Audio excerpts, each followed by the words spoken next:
Forged in the fires of the American Revolution, the Treasury Department is as old as the nation itself. The Treasury belongs to the small nucleus of executive agencies with which the federal government originally embarked upon its historic course. Among other things, the Constitution provided that the new government should lay and collect taxes, duties, imposts, and excises, pay the debts, borrow money on the credit of the United States, coin money and regulate the value thereof, and provide for the punishment of counterfeiting the securities and current coin of the United States. To carry out these duties, President Washington selected Alexander Hamilton to serve as the first Secretary of the Treasury.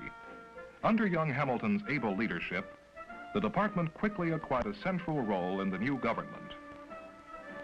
Because of its involvement in many of the most vital issues and problems of the first decade of our national history. For example, it was a tax on Treasury excise officers in western Pennsylvania, the so-called Whiskey Rebellion, which produced the first major challenge to the legal and administrative authority of the federal government. This vital role, and indeed, Treasury's important involvement in the very life of the nation has continued throughout our history. The Secretary of the Treasury is the chief financial officer of the government, and as such is the President's expert advisor on financial matters, including revenue forecasts and tax legislation. He is responsible for the development of both domestic and international financial policies, and provides the direction and operational framework to carry out these policies. Assisting the Secretary in carrying out these responsibilities are some 120,000 personnel serving in over 3,000 field offices, both in this country and abroad. Most Treasury employees are civil service career employees, but high-level guidance and direction are supplied by key officials who, like the Secretary, are appointed by the President with Senate approval.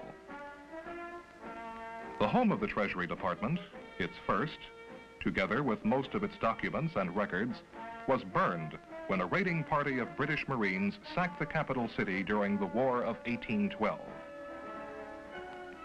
The present Treasury building adjoins the White House and sits astride ceremonial Pennsylvania Avenue as it runs to the Capitol. From offices within these historic walls, the Secretary and his staff direct Treasury operations throughout the world. The department maintains field offices in all of the states, and Treasury representatives are on duty at U.S. embassies in major world capitals.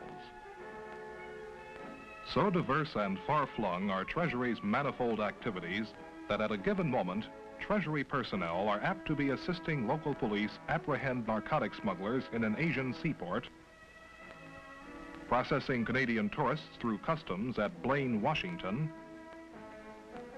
auditing an income tax return in Brooklyn, New York, minting a coin in Denver, Colorado, or breaking ice in Little America, Antarctica. The department is organized into an Office of the Secretary and 12 operating bureaus.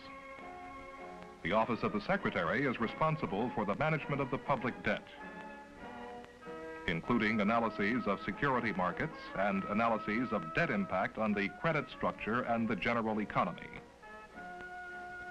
In this decade, one of the chief concerns of the Secretary continues to be the need to monitor the net outflow of dollars and gold to ensure a favorable balance in international accounts. A staff of economists supports the Secretary. They provide the necessary analyses of money flow, buy and sell foreign currencies to maintain the value of the dollar, and encourage international monetary cooperation. The Bureau of the Mint is charged with producing the coins required to meet the needs of the public. Coins have their beginning as raw materials which are accurately weighed to exacting proportions, then placed in furnaces for melting and casting into large ingots. These ingots are then passed through rolling mills and reduced to the thickness of the coin being manufactured. Automatic presses punch out plain metal discs called blanks or planchets. The blanks are then heat treated or annealed and cleaned before being upset. Upsetting is the operation which places the thickened edges on our coins. The blanks then go into high-speed coining presses which impress on them the devices and inscriptions which make them the coin of the realm. The design and specifications of coins are controlled by law. Great care is taken in the manufacture of our coins to maintain a high quality representative of our great nation. The Bureau of the Mint also receives and processes gold and silver bullion from various sources and operates one of the world's largest gold refineries at the New York Assay Office. Because of the very nature of their products, all mint installations observe the strictest security measures.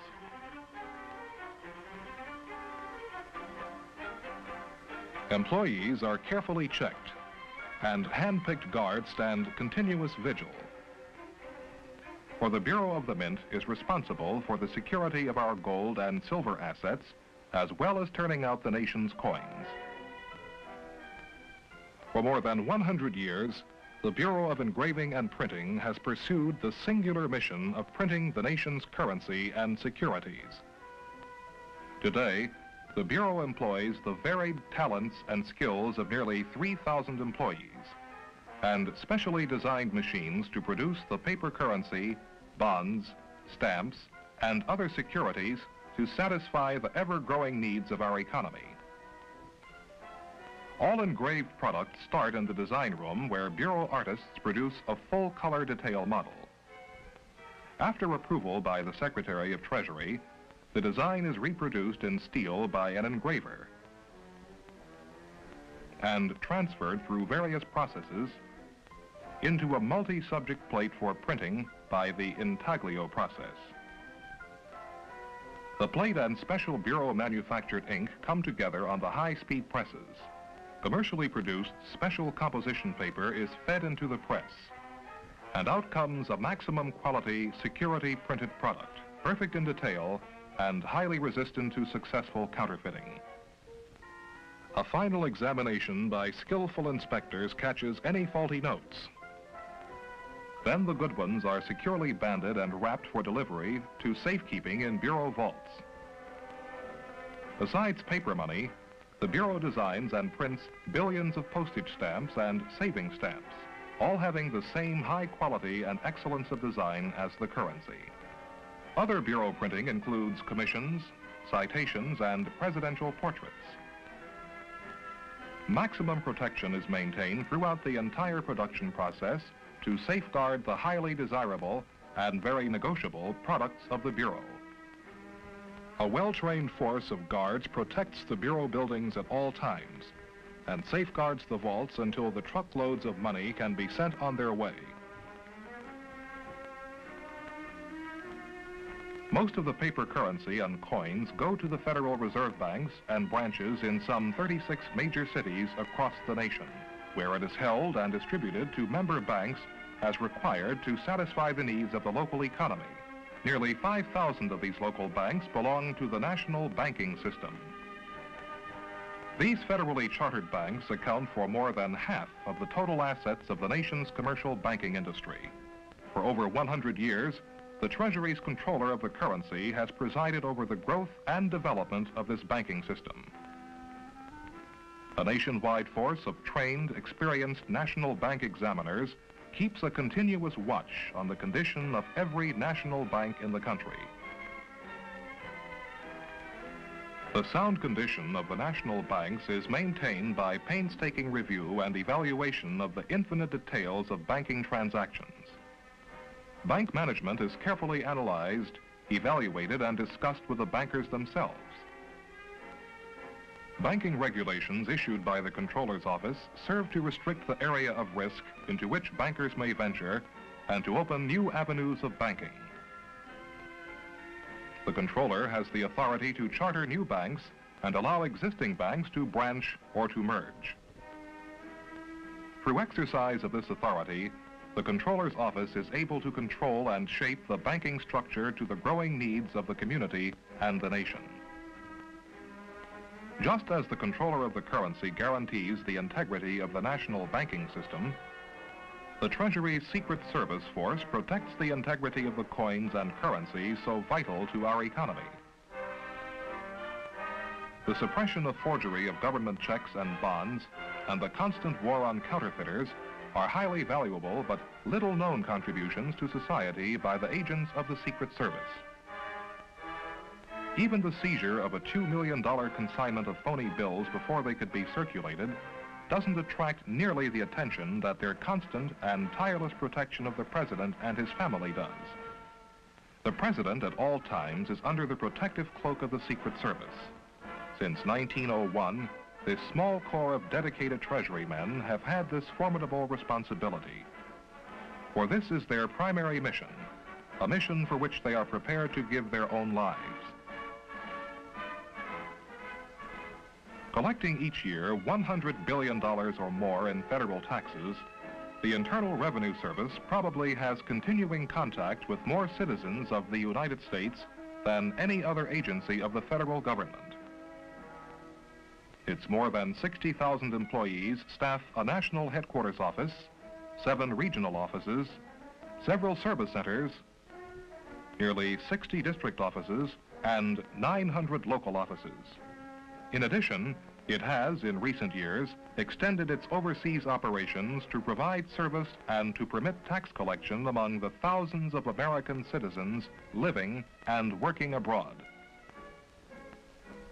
Collection of taxes has far more phases of activity than the average taxpayer realizes.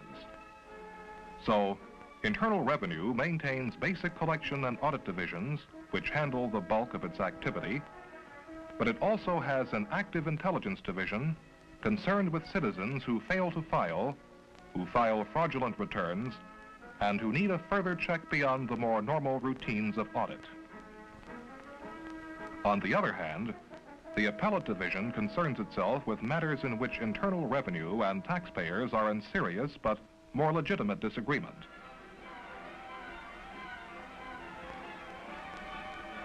Internal Revenue's most dramatic operation, perhaps, is the Alcohol and Tobacco Tax Division, which regulates, for tax purposes, the liquor and tobacco industries and works earnestly to restrain the manufacture of illicit alcohol products.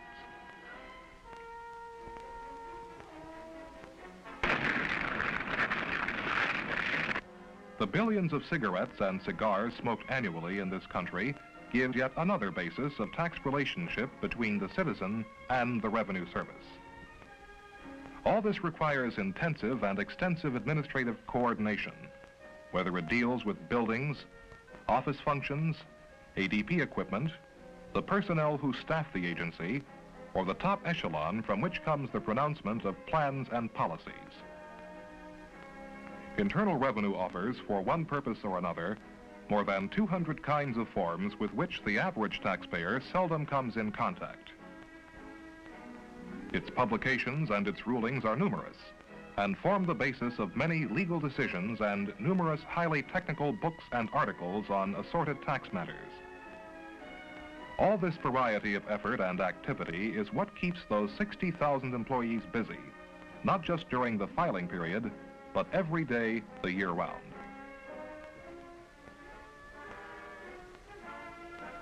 Just as progress and the population explosion have created ever-increasing problems for the Internal Revenue Service, so they have for the Bureau of Customs. Customs today finds itself caught up in the 20th century's population explosion and one of its accompanying booms, the travel explosion. Many Americans travel abroad each year and return, while millions of foreign tourists pour into this country by ship, by plane, by car, and on foot. At all these gateways to America, returning Americans and foreign tourists are welcomed by customs inspectors, friendly but firm as they clear travelers for entry. Baggage inspection is the most familiar customs operation to most people. Many are not aware, however, that one of the most important reasons for checking baggage is to keep our country free of harmful animal or plant material in cooperation with the Department of Agriculture. This innocent-looking orange, for instance, harbors insects capable of causing millions of dollars of damage to the nation's citrus groves. The Bureau of Customs also performs vital functions in America's vast international trade. It is responsible for the classification and appraisement of imported merchandise from every corner of the globe. The Customs Service takes charge of all imported merchandise until it has been inspected, examined, appraised, and duty paid on it. Goods may be inspected on a dock, in a warehouse, or in some cases, in a laboratory where Bureau chemists analyze them to determine their exact components and relative values. So customs duty can be imposed fairly, whether it be on rugs or razors, dolls or diamonds. Customs has experts in all these fields, all applying their best efforts to determine a just duty charge. Customs also has an investigative and enforcement arm to apprehend those who attempt to smuggle goods into the country. In those years when the revenue collected by IRS and Customs is less than the total expenditures, the government finds it necessary to borrow the dollars it needs. This borrowing is accomplished by sale of various government securities, such as Treasury bills, notes, and bonds. The Bureau of the Public Debt is responsible for processing all transactions in the security issues of the United States. All such securities are developed, designed, and printed to specifications of the Bureau. The Bureau stores and distributes them to Federal Reserve banks and other agents. The Bureau maintains ownership registration records of all registered securities, computes interest on them, and authorizes issuance of interest checks to their owners. Retired securities and interest coupons are audited by the Bureau, and serial numbers of the securities are recorded. Retired securities are either retained in Bureau custody or are microfilmed for permanent record purposes. Accounting control is maintained on all public debt and agency securities transactions, and statements of the public debt are prepared for publication in the daily statement of the United States Treasury. The Bureau is responsible for the destruction of redeemed securities and interest coupons. Thus, the Bureau of Public Debt is the creator, accountant, and executioner of the billions of dollars worth of securities so necessary to the operation of our federal government. The most popular security issued by the federal government is the U.S. Savings Bond, the promotion and sale of which is the responsibility of the Treasury's Savings Bonds Division. The widespread ownership of savings bonds helps to distribute the national debt among millions of Americans. National defense is a responsibility we cannot neglect. It must be financed at any cost. Bonds make the individual a partner in the business of our national defense. Borrowing from the public through the sale of savings bonds contributes to the stability of the dollar and to our economic strength. More savings out of income are required to finance the growing American economy. Savings bonds are one of the finest savings devices. They are a safe, sound investment for the buyer and a source of strength for the nation. Today, bonds are being bought, reissued, or redeemed at an unprecedented rate. These transactions, hundreds of thousands per day, are processed at the Bureau of Public Debt Electronic Data Processing Center. Whirring, clicking, spinning electronic brains to keep a running account of your investment in the nation's future. From taxes, customs duties, and sale of securities, the federal government takes in billions of dollars a year. It incurs obligations or creates bills, much as a family or a business. The majority of the bills created by all government departments or agencies are paid from the monies held by the Treasurer of the United States. Designated officials throughout the government sign documents certifying that payments are to be made to private individuals and businesses. Most civilian agencies forward these signed documents to the government's Central Dispersing Service in the Bureau of Accounts. The checks used to be prepared manually, much the same as individuals write checks. Nowadays, such a procedure would be impossible. High-speed computers produce several hundred million checks annually, several thousand checks per minute of every working day. This task is accomplished in a number of regional offices. Most of these checks are monthly annuity payments to Social Security retirees, payments to veterans, and federal income tax refunds. Checks are cashed or deposited in local banks and returned to the Treasurer of the United States. The entire cycle of the movement of cash, receipts on the one hand and expenditures on the other, is accounted for through a unified system of central accounts.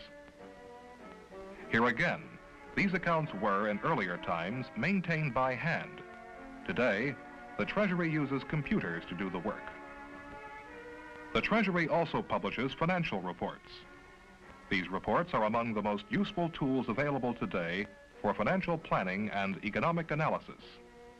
The daily Treasury statement, a daily summary of the cash flow in and out of the account of the Treasurer of the United States. The monthly Treasury statement, which shows the receipts by sources and expenditures by program for the entire government and the resulting surplus or deficit in the President's budget. The monthly Treasury bulletin, containing additional financial statistics of interest to economists of our nation. And the annual report of the Secretary of the Treasury, which tells the American public how the federal monies have been handled. To keep pace with the demands of our times, a program of continuous planning is an essential element in the total management picture of the Treasury Department.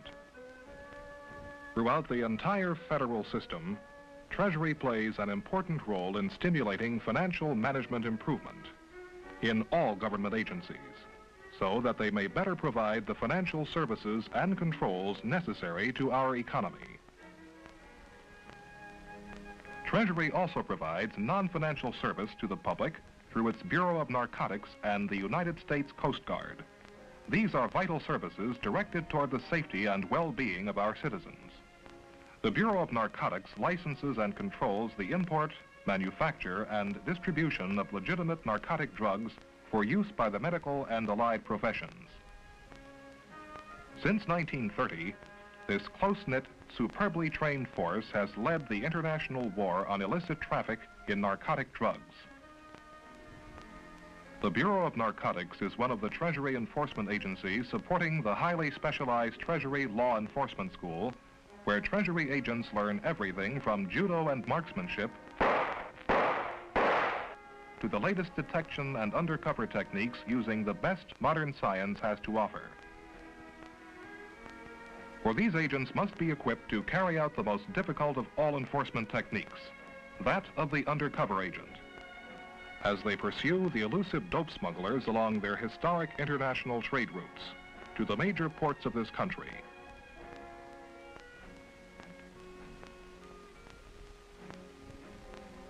In the United States, the Bureau's main effort is concentrated in the major metropolitan areas.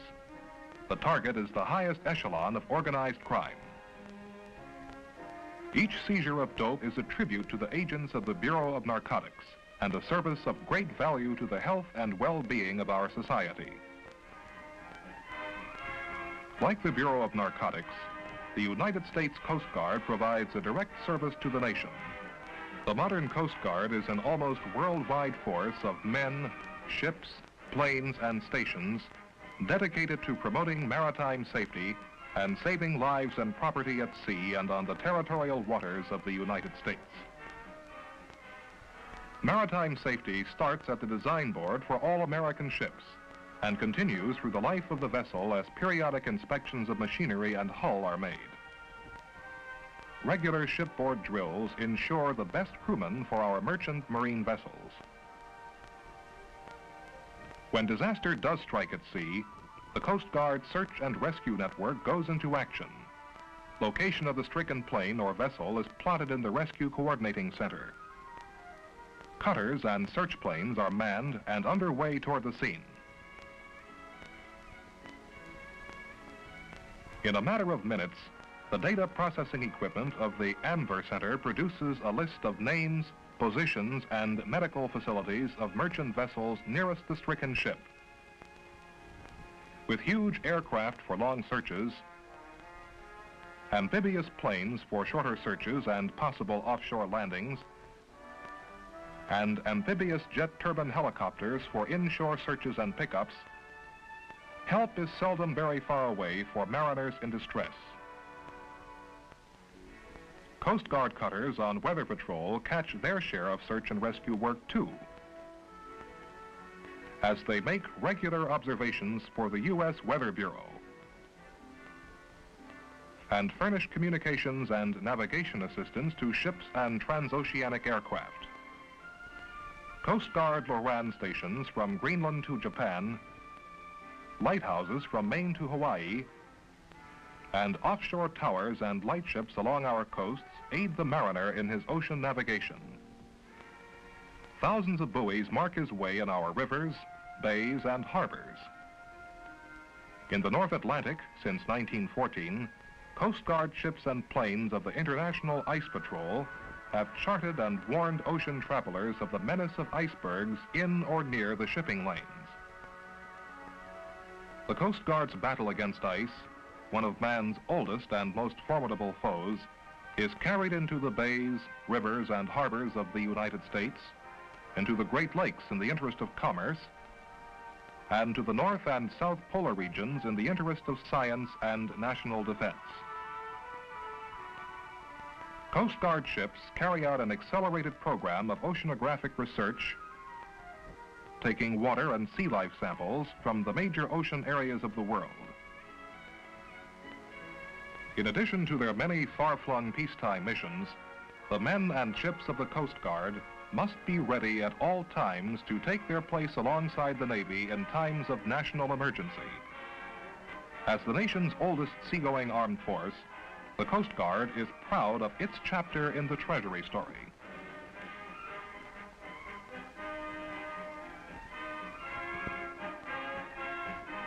A story that has many chapters and whose continuing theme is, and has been, service to our nation. Service based on a solid foundation of tradition and responsibility. Service recognizing clearly the need for progress through innovation. Service arising from the loyalty and devotion of its dedicated employees who for more than 175 years have been writing the story of the United States Treasury Department.